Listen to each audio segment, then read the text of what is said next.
बहुत से स्टूडेंट ऐसे होते हैं जो पढ़ना तो चाहते हैं लेकिन पढ़ाई में मन ही नहीं लगता।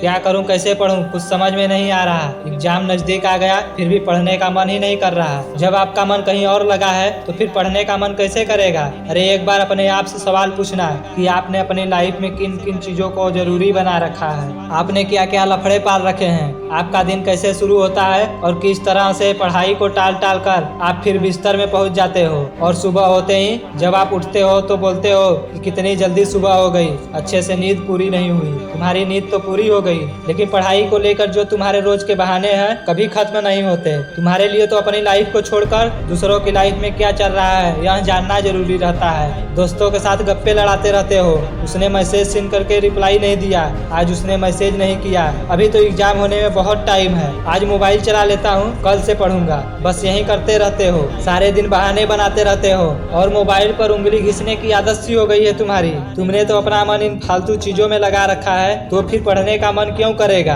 तुम्हें तो मजे लेने की आदत सी हो गई है। अरे तुम्हारे माँ बाप पागल थोड़ी हैं जो तुम्हें हमेशा पढ़ने के लिए बोलते रहते हैं। अरे उनके पास तुमसे ज्यादा तजुर्बा है लेकिन तुम्हें शायद यह अभी समझ में ना आए। उस दिन समझ में आएगा जिस दिन एग्जाम में बैठे तुम्हारे पास का लड़का लिख रहा होगा और तुम्हें कुछ भी नहीं आ रहा होगा। उस दिन समझ में आएगा जिस दिन तुम्हारे साथ के दोस्त तुमसे आगे निकल जाएंगे। आज से 5-10 साल बाद समझ में आएगा जब किसी काम के लिए दर दर भटकते फिरोगे, 10 से 12 घंटे काम करना पड़ेगा तो उस दिन तुम्हें समझ में आएगा कि काश मैंने पढ़ लिया होता। अरे तुम्हारे माँ बाप तुमसे उम्मीदें लगाए हुए हैं कि हमारा बेटा पढ़कर हमारी हालातों को सुधार देगा, लेकिन उन्हें क्या पता है कि उनका बेटा बाबू सोना रोना धोना में लगा हुआ है। तुम अपने ही बनाए हुए पिंजरे से बाहर नहीं निकल पा रहे हो। एक बार खुद के बनाए इस पिंजरे से बाहर निकलो, तुम भी एक सिकंदर हो। यहाँ जीनियर्स कोई पैदा नहीं होता है, जीनियर्स बनना पड़ता है। अरे तुम्हारे पास भी वही 1.5 किलो का दिमाग है और उसके पास भी वही 1.5 किलो का दिमाग है जो तुमसे आगे है। यहाँ डिपेंड तुम पर करता है कि तुम अपना सबसे ज्यादा टाइम किसे देते हो।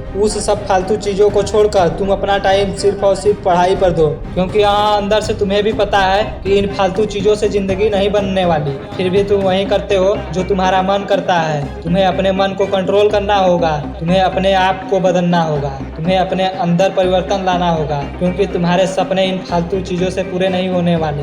वीडियो की लास्ट में बस यही कहना चाहता हूँ कि शिक्षा उस शेरनी का दूध है जिसने भी पिया है उसने दहाड़ा है।